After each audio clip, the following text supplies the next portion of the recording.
I want to begin by sketching an idea for you of how this course is going to proceed. So, we are going to be traveling across 100 years of horror, or very close to it. We're only 1 year off, really.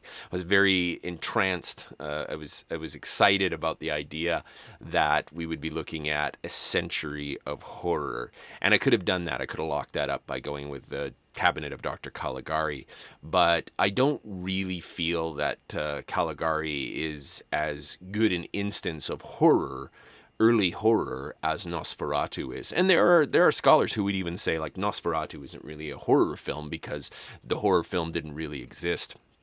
And I find that, I'm like, really? Come on. Like, we're dealing with monsters. We're dealing with the sort of thing that would become fixed features of the horror genre. It would be like calling The Great Train Robbery, not really a Western because Westerns weren't really a thing by then.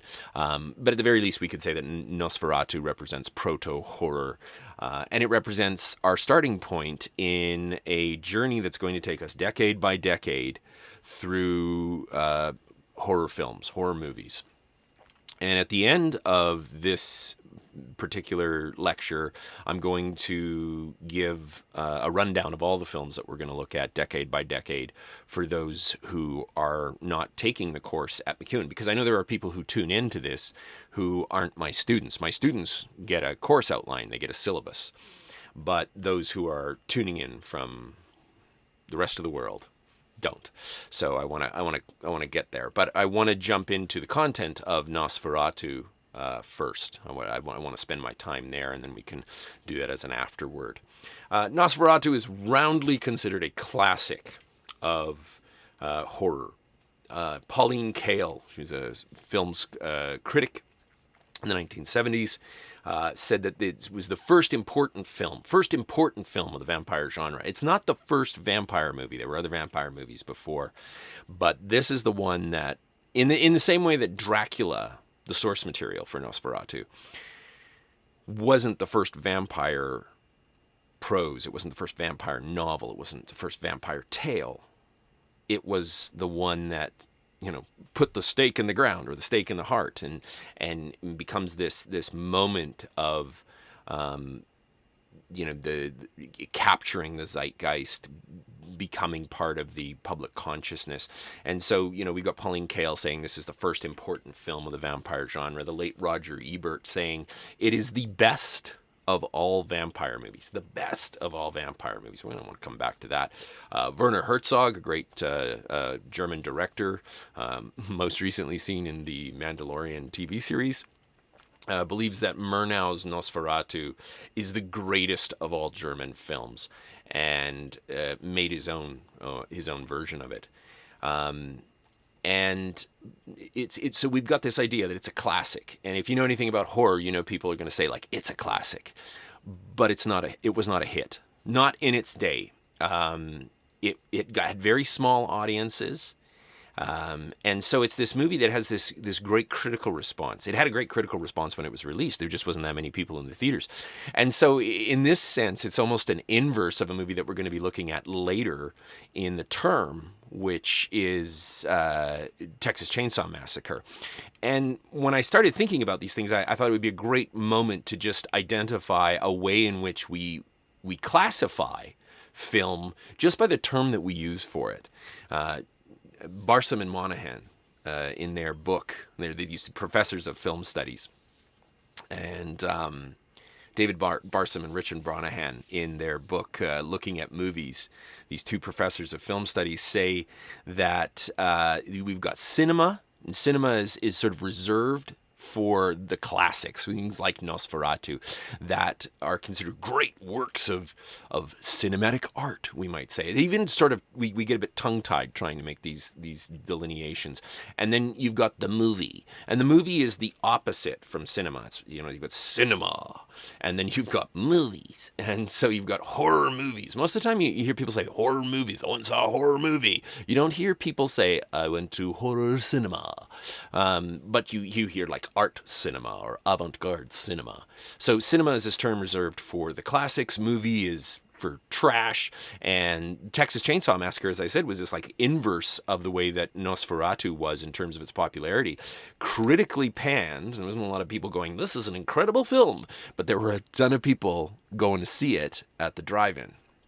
And then we have films, and films are somewhere in between. They're not trashy like movies, and they're not great like cinema, although they can be great. And The Exorcist, I think, is a good example of this because it was successful in a popular sense. It had one of the greatest box offices of film history, but is also critically celebrated. And I just want to say right off the bat that I don't make these differentiations, but that other people do. And so we see these terms being used in this way. I just think movies are movies, and they're cinema, and they're film. And some are really well made, and some are not so great in terms of how they're made.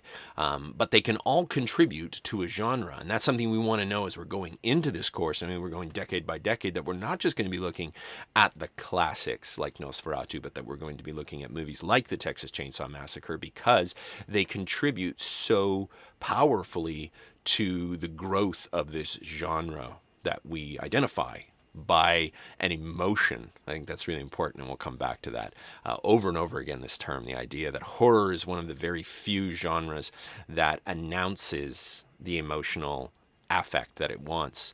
It's like, this is what I want you to be horrified, right?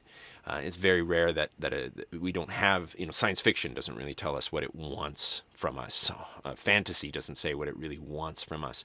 But horror comes right out and says, this is what I want. I want this emotional response from you.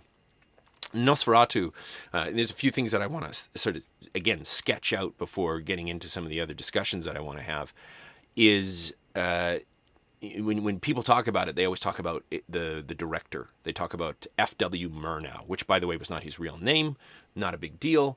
But it's all Murnau.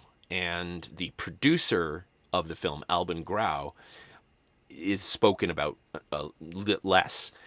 And Grau is arguably as responsible for the success of Nosferatu as Murnau. This is very similar in some ways to how I see the work of the production design team for the Lord of the Rings movies. Everybody's like, Peter Jackson, the director of the Lord of the Rings films.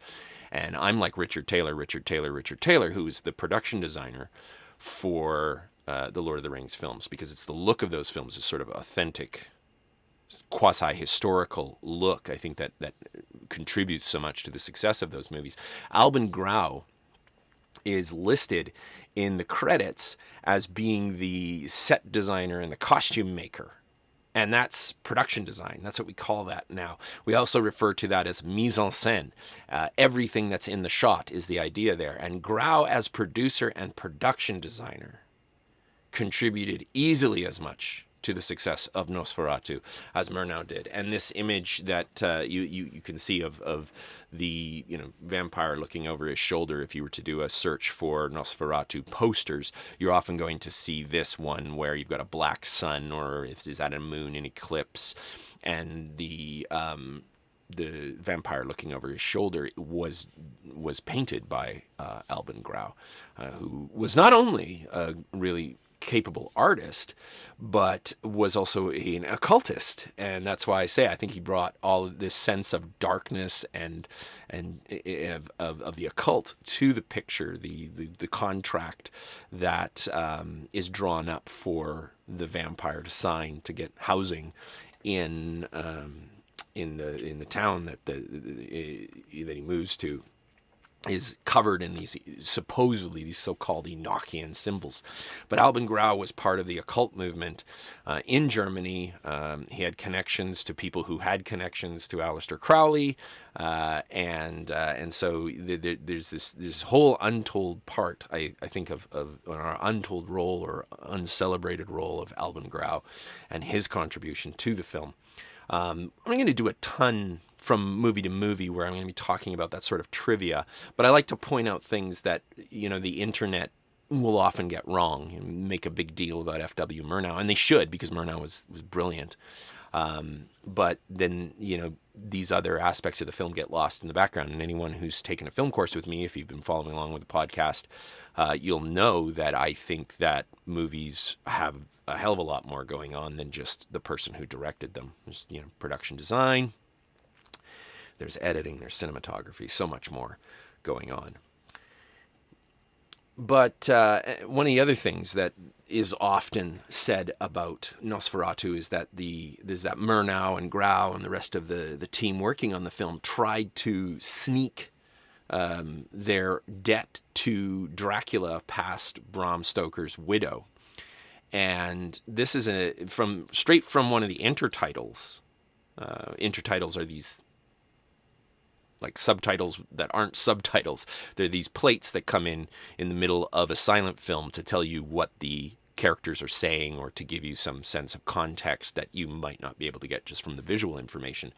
And one of the opening credit intertitles says, "From the novel Dracula by Bram Stoker." So they weren't trying to sneak it past anybody necessarily.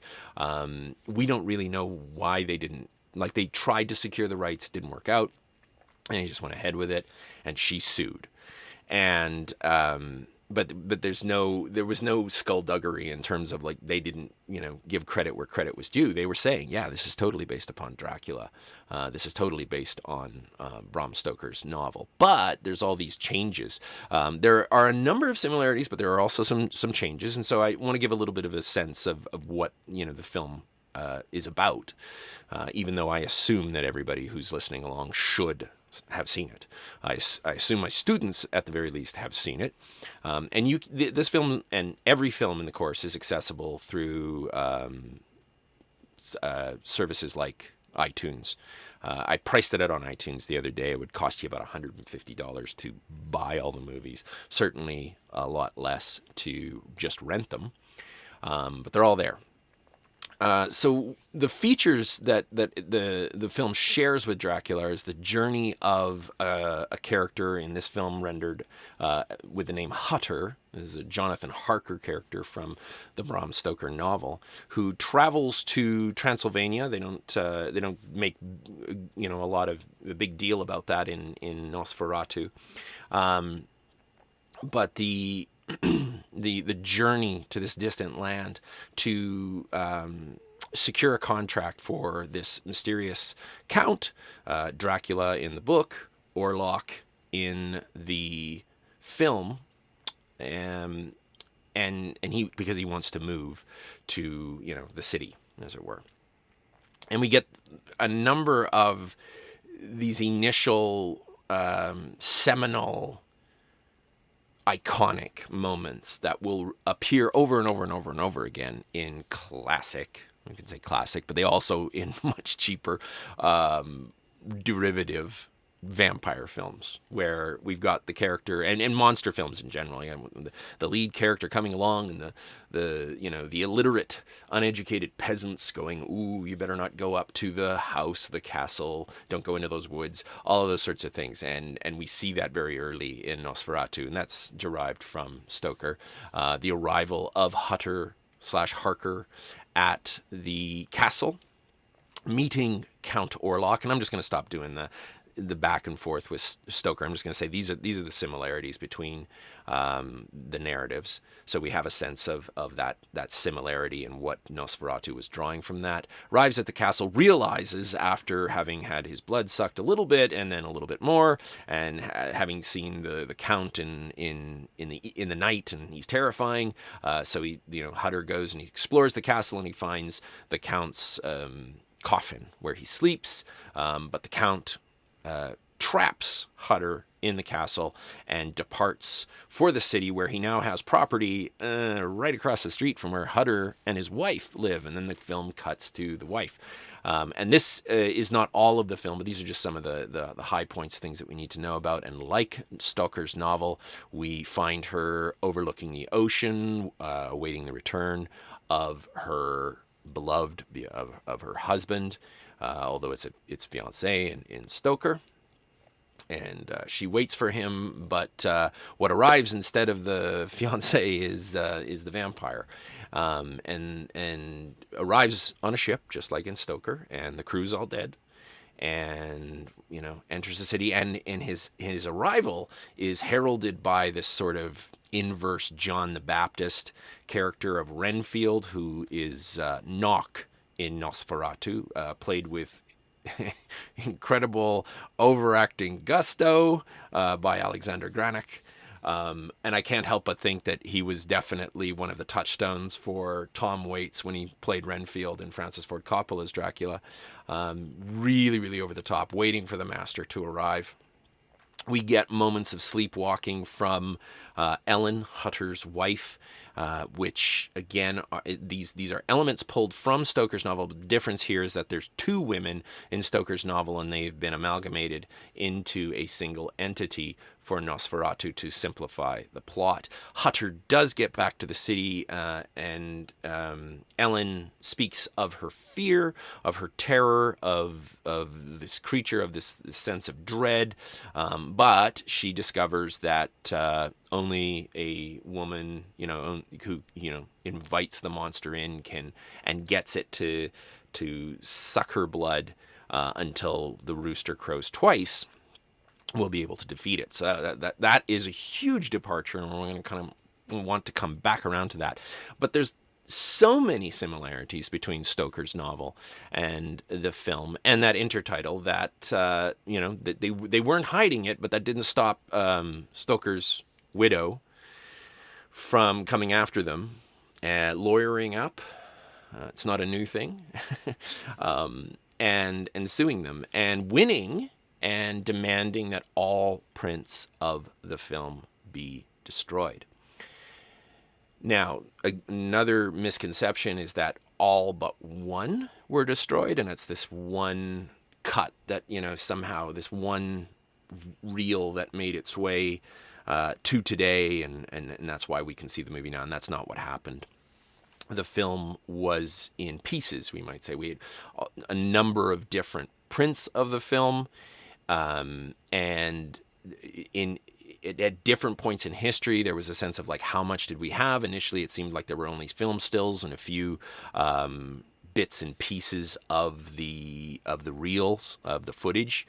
Some of the footage was used in a film ad for Universal Studios called Boo, and it's worth taking a look at how that's used, because it's used in it is used in a comedic way there, anticipating to some degree how the footage from the film has been used in GIFs and memes for comedic effect. But the film was preserved by various prints of the film, some which were recut and then given some more footage to flesh the film out in other ways. And one of the things that got lost along the way was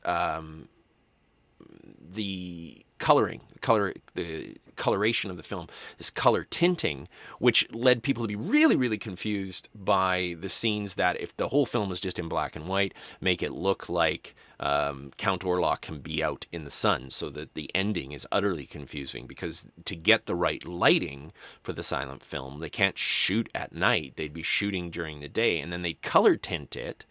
It's a time-honored practice in film. If you've ever seen movies made in the 1950s and 60s, as color became more prevalent, they would always just blue tint any scenes that were supposed to take place at night, even though a modern viewer can see that and go, okay, I can totally tell that that's daylight, and all they did was color tint it. Well, that practice goes all the way back to the silent era, and we have this color tinting where green and so sort of greenish blue is substituted for night, and we get this rich yellow for daylight, or for candlelight, or lamplight, torchlight, etc. And that was one of the things that got lost along the way. And so the restoration that you can see today is the result of pulling all these variant pieces back together and constructing as best we can what was lost when Stoker's widow demanded that all of the prints be destroyed. We know that not all of the prints were, but it certainly wasn't an issue of one print surviving. It was many prints and putting them all back together. But this consequently means that we're not really sure that the film that we're seeing today is the film that audiences saw in 1922. What we're certain about, by the way, is that the score that we're hearing was not the score that the audiences heard in 1922. In fact, it's almost certain that the original score, as it was played by an orchestra once, is not what we are hearing when we're watching the Blu-ray or the DVD of this film. But this is as close as we can get to it.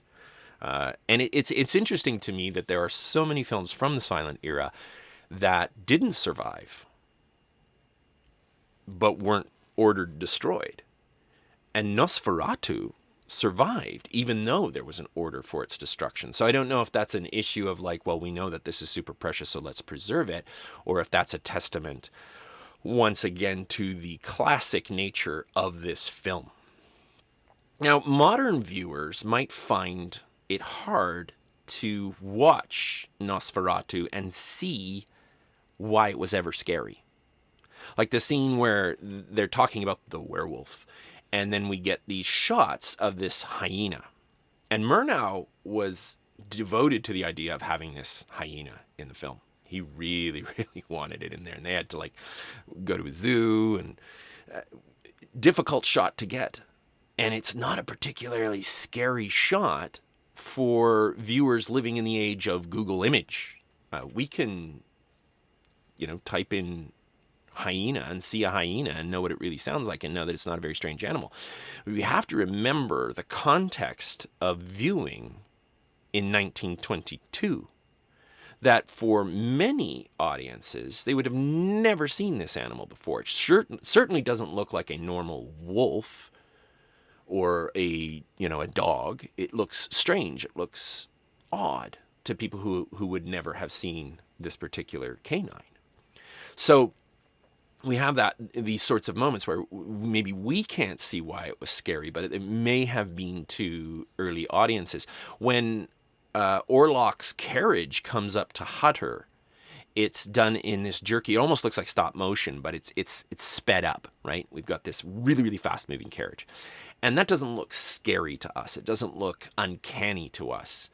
It almost looks the opposite. And part of that is that film conventions get ingrained in viewers, that we begin to understand. Like, for example, that the blue tinting or the green tinting means night.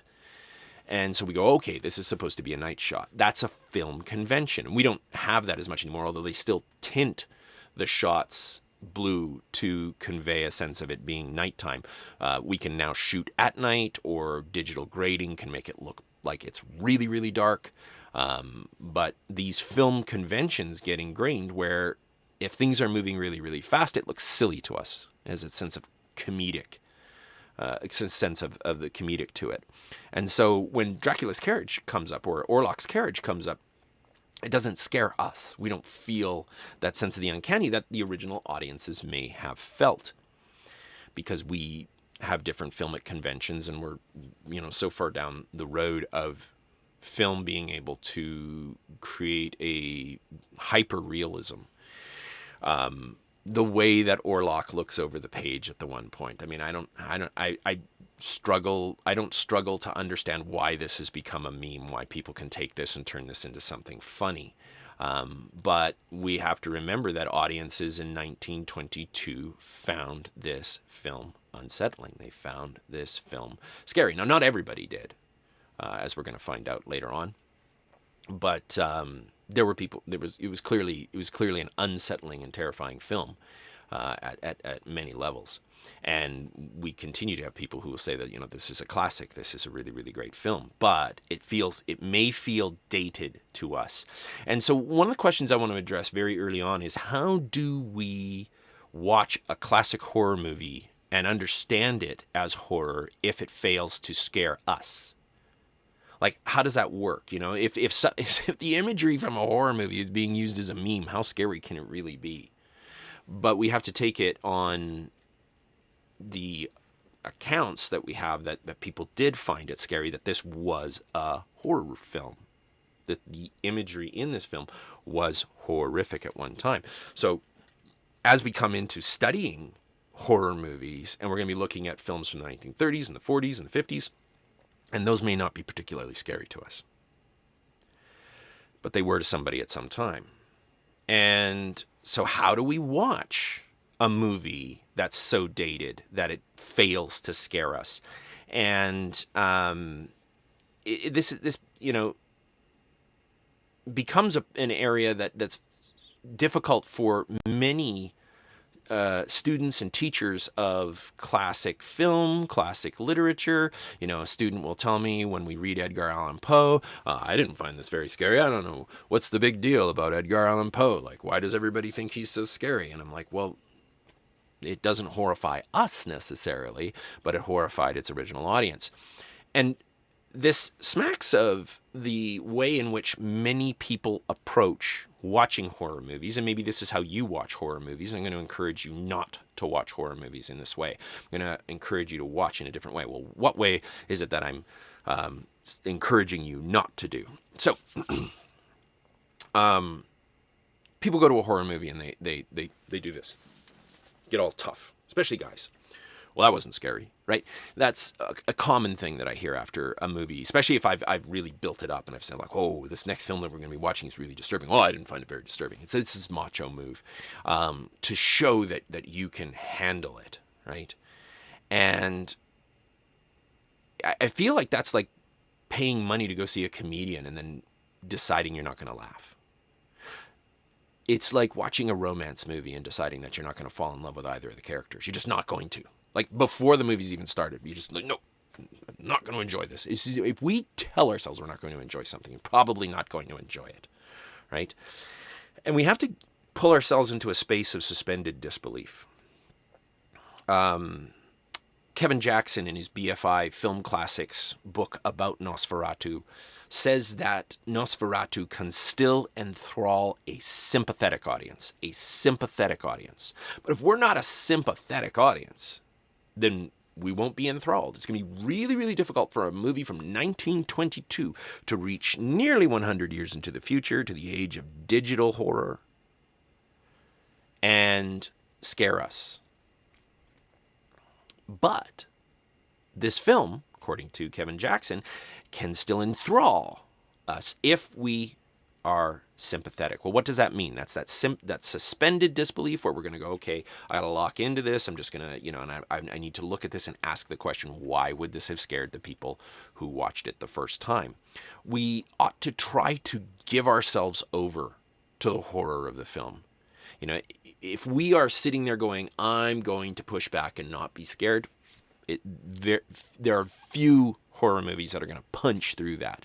And I think it's a really weak way of viewing horror, because at some point we get, I don't know if we want to say that we get calloused towards the atrocity of horror films. But I think that at some point we've become desensitized to the shocks that many horror films will rely upon. And in watching at the very least classic ones, I mean, if they're roundly considered B-movie trash, then maybe this isn't something that's worth doing. Maybe it's too much work to get there. But for myself, I know that when I give myself over to the mood and the goals of Nosferatu, that I can get creeped out at the very least. The movie doesn't scare me. I don't find myself having nightmares afterwards. But I can go, ooh, that's creepy. That's an odd looking, just the way that particular shot was done. That's creepy. And I also call this signing the fictional contract. And so often when we begin reading or we begin watching, we don't sign the fictional contract. And it results in us not having that moment of suspended disbelief. And so it's like, well, as if that would happen. And you're in like a superhero movie or something like that. Or you're in a horror movie. You're in a supernatural horror movie. And you're like, well, I didn't find it very scary because I don't think ghosts really exist. What were you doing there? So, here you are in a course on horror. Or here you are listening to a podcast that's going to be devoted to a course on horror. What are you doing here? If not to be scared. And so we can give ourselves over to that, right? We can sign that fictional contract, rather than being those fans of horror who watch horror films as challenge, because they're moving from a position not of sympathy, but of antipathy, we might say, of indifference, of potentially hostility. And I don't know why you do that. If you're going to pay the money, if you're going to take the time to watch a horror movie. Give yourself over to it. Give yourself over to it. So, maybe we don't see why it's a classic, but we can trust that other people certainly have. Kevin Jackson, coming back to Kevin Jackson again from his BFI Film Classics. And if you're like, what's a BFI Film Classics? British Film Institute. Okay, the British Film Institute publishes these wonderful little books. They're readable easily within a day, and all good scholars should say these are my secondary sources. These are the things that I relied upon, and I read Kevin Jackson's BFI Film Classics Nosferatu book in preparation for this lecture. So he says at one point, beauty and terror are at the heart of what makes Nosferatu a classic film. So we might say it's classic because Murnau was really good at shooting landscapes. Okay. Beauty and terror are at the heart of what makes Nosferatu a classic film. Well, that's fine. It makes it a classic film. I will grant that. I'm not going to argue with Jackson on that particular note. The vistas that we get to see, those are all really, really beautiful. But what makes it a classic horror film? Where does the terror come from? And we might cite the way in which the film uses shadows, and you'll see a lot of literature devoted to Nosferatu, calling it a German expressionist film. Jackson's not on board with that. I'm not on board with that either. You want to see an expressionist movie, watch The Cabinet of Dr. Caligari. There are expressionist elements in Nosferatu, largely due to its cinematographer, but I don't think that it is a purely expressionist film in the way that other German expressionist films are. In fact, it almost acts as a middle point between expressionism and the movements that would follow in German film at the time. We might talk about how the film generates terror through its cross-cutting, that it moves from the moment of Hutter having these shadowy claws move up as Count Orlok comes to suck his blood, and then the film cuts, using the art of the edit, cuts to Ellen back in their home, getting up out of bed. Like, she jumps up out of bed and she's in terror for her husband, and that this cross-cutting that the film utilizes so many times makes it a classic. And that certainly adds to its terror.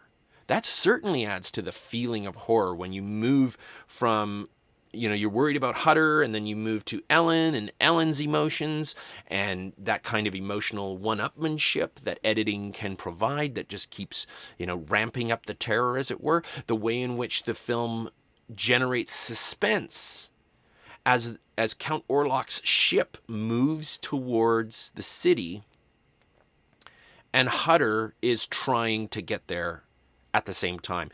This movement of cross-cutting where we've got, a shot of a ship way out in the middle of the ocean, and then a shot of the actor playing Hutter crossing a stream with a horse.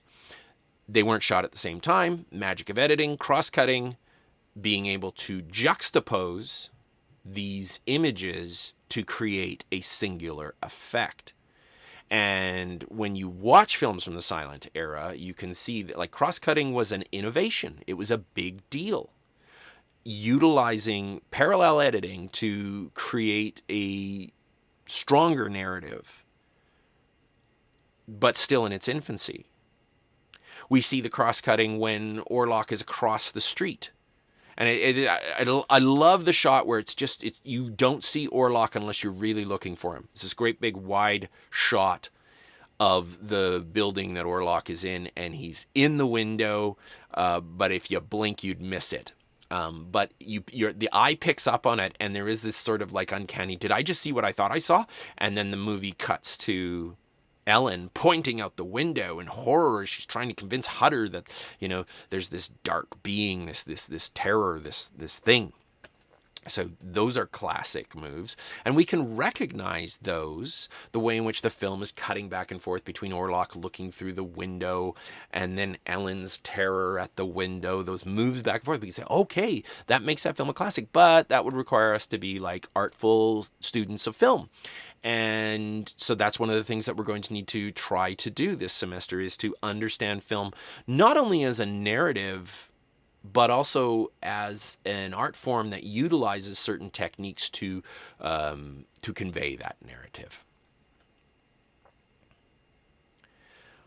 lovely, lovely art of the shadow in this film makes it classic, makes it something that we can recognize when Orlok's hand, the shadow, moves towards the door. That is certainly a moment that I can. It doesn't matter how many times I've seen this, I always watch that and I go, "That's creepy." And it's recently been employed, I think, in movies like The Babadook, where they're taking this shadow play and doing something with it in modern horror, because shadows are scary, right? So there are all those moments of classic film art, the way in which shadows are used over and over again, so that when Ellen is clutched by the shadow and she grabs at her heart, we don't go, "Oh God, that's hokey." See, we could, right? We could do that thing where we're going to be indifferent or hostile to the way in which the film is trying to scare us, or we can go, because we've been built up to that, right? The number of times that the shadow stands in for the actual being, when the vampire's shadow clutches its hand upon her breast, we are like, oh no, if we've given ourselves over to the narrative, right? That there's a wide shot of Orlok, and you're looking at him and you're like, he looks like he's got his eyes really wide open. I mean, Max Schreck is a revelation in his performance as Count Orlok. I think the film certainly has an element of the classic, that Max Schreck's performance as the vampire is so good that an entire film was made on the premise that Murnau didn't get an actor. He actually went and got a real vampire to play the role. If you ever see the movie The Shadow of the Vampire, with Willem Dafoe doing a wonderful performance as Orlok. I don't want to say as Max Schreck, because he's playing a vampire in that case. So that we might mirror, in all of these things, we might mirror Hutter's response. At the very least, we can see Hutter's response. We can say, okay, this is supposed to be scary. Why might it have been scary to those original audiences? And so we can approach it from this film studies, this film art sort of approach, saying, okay, I can recognize that when Max Schreck walks through the door in that staggered shutter stop walk of his, that this is meant to be scary. I can recognize that the makeup makes it scary, that the way that the camera is angled, there's a lot of low camera angles that are meant to make Schreck even taller than he is, to give him that sense of great height. We might say it's a classic for the way in which it inspires so many reiterations of the things that it does. For example, Stoker's novel doesn't end with Dracula getting hit by the sun because he's been trapped. There's a great big chase scene at the end of Dracula with an American cowboy in it. And we don't see that in Nosferatu, but we see what Nosferatu does as a film to the vampire over and over and over and over again in later vampire movies. Later vampire movies took the idea that the vampire could be destroyed by the sun, which was not something that Stoker's vampire was that weak about. He wasn't that susceptible to sunlight as a killing agent. Stoker's vampire could go out in sunlight. It was not. It couldn't kill him. It was problematic, But Count Orlok gets hit by the sun and he dies easily. Now, this was likely the result of financial constraints. This movie was effectively an independent film. And, you don't want to do a great big lengthy chase scene, especially in the age before moving cameras. I mean, they could move cameras to some degree at this point, but it was a lot of work. So within the constraints of the technology of the time, how do we kill our vampire in a way that's satisfying? And sunlight seems to be the way to do it. And so this film could be a classic because of the way in which it influences later films, and over and over and over again vampires get killed by the sun, even though the original Dracula, that's not how he died. That's the way Count Orlok dies, and this moment becomes iconic. So maybe that's why it's a classic. But maybe it's also like when we talk about why it horrified early audiences. Why did it scare the original viewers? Why was it considered terrifying to them? I want us to consider Andrew Tudor's question. Andrew Tudor, from his essay, Why Horror?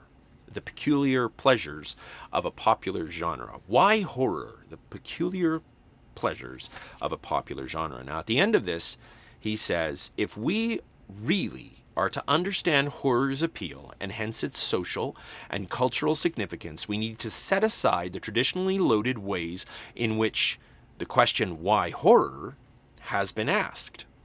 For the question should not be, why horror, at all. Because it's too general, it's too broad. It should be, rather, why do these people like this horror in this place at this particular time? I'm going to read that again. It should be, rather, why do these people like this horror in this place at this particular time?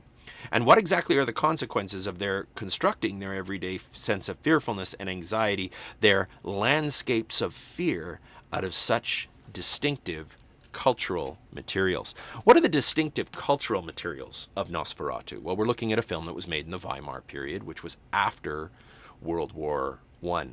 And there is a book called Wasteland, The Great War and the Origins of Modern Horror, written by W. Scott Poole, who's a professor of history, who teaches and writes about horror and pop culture. And Poole's thesis is that much of 20th century horror emerges from World War I and the horror of the corpse. He talks about how France lost 900 soldiers. I'm quoting him directly here. France lost 900 soldiers every single day of the 4-year war, and Germany 1,300. Horror became an outlook on life rather than a new entertainment, amid the sheer numbers of the dead. He says at one point that the numbers became unreal, that the Battle of Verdun in 1916 produced more than half the casualties of the American Civil War. What does this mean? It means that the magnitude of atrocity, death, destruction, maiming during the Great War left a significant wound, cultural wound, collective wound in the consciousness of the societies who took part in that conflict. And Germany amplified because they lost. And so he makes a great deal out of the repetition of corpses and coffins, that this is these imagery of these things was terrifying to the viewers of Nosferatu because of the Great War, because of these excessive numbers of people having died. Both Grau and Murnau fought in the war, and in the case of Murnau, lost loved ones. Murnau had a one-time lover and very close friend who was killed, and in a bloody onslaught as well. Like, not just like, he just died or something like that, but like through the brutality of war. And so they'd both been witnesses to it. And Poole thinks that this informs Nosferatu. And there's no way that it couldn't have. I mean, I'd be an idiot to say that that's not the case. We've got the repetition of the imagery of the coffin, and that image of Shrek's face in as Orlok through the splintered boards of the coffin when Hutter discovers him for the first time. That is an unsettling image. That image creeps me out. The moment that Orlok rises up out of the coffin, like stiff as a board, that's terrifying, right? These repetition of the image of the coffin. And yes, Murnau and Grau both fought in the Great War, but I'm not completely convinced by Poole's thesis. And the reason I'm not is because the image of the coffin, while it may be terrifying for reasons related to the war, I don't think this movie emerges from the war necessarily, because then what is Orlok? Is Orlok like some revenant version of a soldier who's now just carrying his coffin around underneath his arm? I'm sure there's a reading that could be, pulled from that, but I'm not sure that it would necessarily be a good reading. And I'm not saying Poole is flat out wrong. he makes a really strong argument for, you know, the way in which the Great War affected filmmakers like Murnau and Grau. But I think he overstates his point. That would probably be where I want to go with that. And to the question that we would want to answer from Tudor's book, or from Tudor's essay, you know, why these people in, you know, this time responding to this horror, right? Why these particular people, why did these particular people find this so horrifying? And one of the shots that I think is just gorgeous, it's one that always stands out to me when I watch the film, is when the ship carrying Orlok first enters the town, and we can see the church in the background. And this is something that Jackson talks about in his BFI book, that the ship obscures the church in the background, is a great moment of like evil coming to town, right? What's of greater interest to me is what is showing up in the boat, right? Yeah, there's a vampire in there, but what is Nosferatu as vampire in, you know, like what does it mean when we consider it against, say, Stoker's vampire? There are a lot of people who think that Stoker's vampire was meant to respond to fears of a great influx of immigrants to England, the fear of the outsider. Is that the same fear that Nosferatu plays on? Or is Nosferatu interested in a different nightmare? Kevin Jackson, coming back to that BFI Films Classics, concedes what W. Scott Poole says in Wasteland. He says German self-confidence had been shattered by a crushing military defeat. But then he goes on to say there was an even greater nightmare.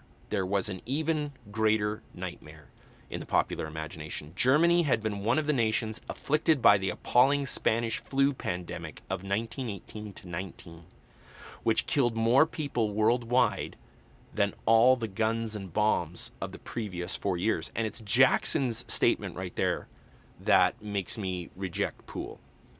I can't claim to be the person who came up with this, but as soon as I read what Jackson had said, I thought about what Poole said, because I'd been reading Poole and it seemed really convincing. I was like, oh, yeah, it seems like a really good argument. And then I read Kevin Jackson's, you know, response in a sense. And Jackson isn't responding to Poole directly, but his words certainly do, and I'm certainly making them respond to that.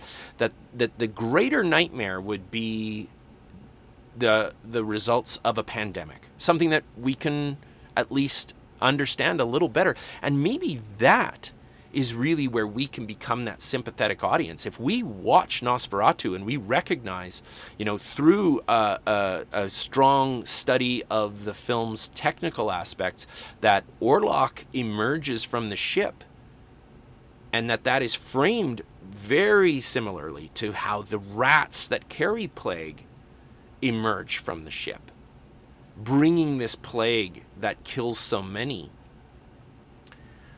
that we can equate the monster with this plague, with pandemic.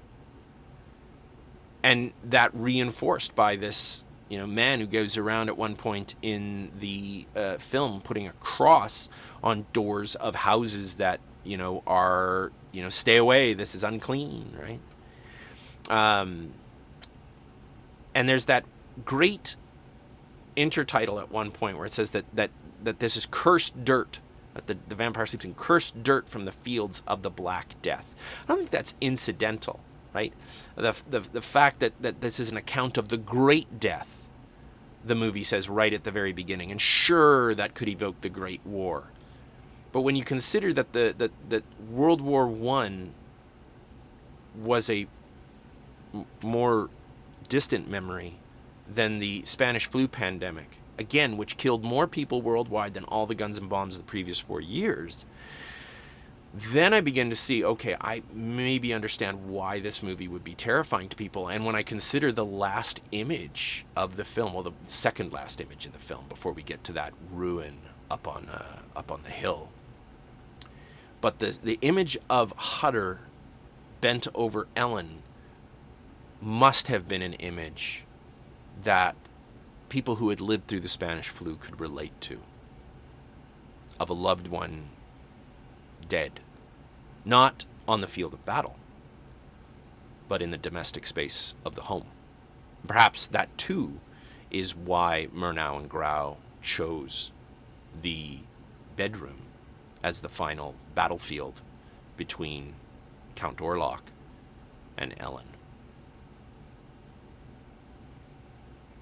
I want to note, before I move to breaking down all of the films that we're going to be looking at in this series, in this course, the number of parallels between Bram Stoker's Dracula, made by Francis Ford Coppola in the 90s, and Nosferatu are many. There's so many moments where I felt myself thinking, oh, this Coppola must have watched Nosferatu many, many times. I mean, just the way that Coppola's Dracula plays with shadow. There's this wonderful scene where Dracula is with Jonathan Harker, and they're about to sign the papers for Dracula to move to London, and his shadow reaches out to strangle Jonathan Harker while he's, signing his deed. There's also a really great moment with the photograph, where we've got this moment in Nosferatu when Orlok sees Ellen in this image that Hutter has. That got mirrored in Coppola's movie as well, with a number of distinct differences. And so somewhere down the road, I think I'll have to do an extended comparison of those movies. I love Francis Ford Coppola's Dracula, and I think it mines Nosferatu extensively for inspiration. So the films. So if you want to follow along, you want to keep coming along, you listen to this one and you're like, oh, I like this. This is good. I want to be along for the trip. Well, here's what the journey looks like. And as I said earlier, I priced it out as about $150 to buy all of these on iTunes. They're also all available in Blu-ray or DVD through the online purveyor of your choice. I doubt very much that you're going to be able to find them at your local whatever sells DVDs right now, or ever at any time, because they're older films. It's not like this last year's hit movie, right? So we're going to start. We've started in the 1920s with Nosferatu. Next week, we look at The Bride of Frankenstein. That takes us into the 1930s, and a discussion of the great Universal monsters, talking about Universal Studios and their classic monsters. We think of the, Dracula, the Wolfman, and Frankenstein, and the Mummy. Universal monsters. And the 1930s were their heyday. And in Cat People, the 1940s version, produced by Val Lewton and directed by Jacques Tourneur. And we're going to want to talk about that partnership and how these guys took low budgets and a ridiculous studio system and made some really, really great horror movies that were distinct from the type that Universal had been making up until that point. The Horror of Dracula, which was just Dracula in the UK, made by Hammer Pictures. And we want to look at this because to understand the 1950s, this is when we've moved up in that decade, you really got to know something about Hammer horror, bringing life to the monsters that Universal had dealt with for so many years, but were no longer considered scary, revitalizing, we might say, the Gothic horror for one last decade. We move into the 1960s by going to the drive-in with Night of the Living Dead. Night of the Living Dead, George A. Romero's seminal zombie movie. There'd been zombie movies before, but they weren't these kinds of zombies. And I don't even think they're called zombies in this film. But they're the precursors to the zombies that have dominated the world of horror for the last decade at least. The Walking Dead, those kind of zombies. This is where it all starts. But why is this film important? It's this cheap indie film. Why are we going to be white? Well, you got to stay tuned, check all that out. But Night of the Living Dead getting us our zombies. One of the other things I want to mention is just that I tried to hit just about every monster or subgenre of horror that I could as well. So it wasn't just that I was choosing landmark moments from each decade, but that I was also trying to get a good sampling of various monsters, with the only repeat being the vampire between Nosferatu and Horror of Dracula. And then we get to the 1970s, and the 1970s is, in my opinion, the greatest decade for horror yet. I think the last decade might vie for it in some ways. We've seen some really, really amazing horror films just this last decade.